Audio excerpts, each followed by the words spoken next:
আমার নানি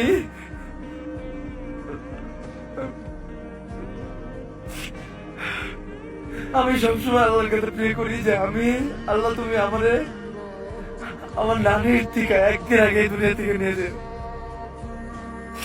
কারণ মায়েরটা সহ্য করে নেব কিন্তু নানিটা পারবো না।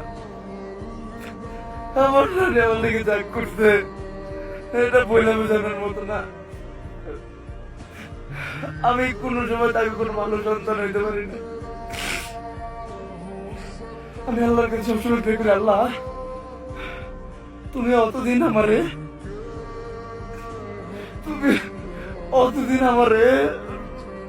কিছু করো না, বান তোমার কাছে নিয়ে আনো। যতদিন আমি আমার আম্মুর জন্য এমন কিছু করে না দিতে পারি, আমার নানির জন্য এমন কিছু করে না দিতে পারি যাতে আমি না থাকলে তাদের কোনো কর্ম না করে খেতে হয়, তারা যাতে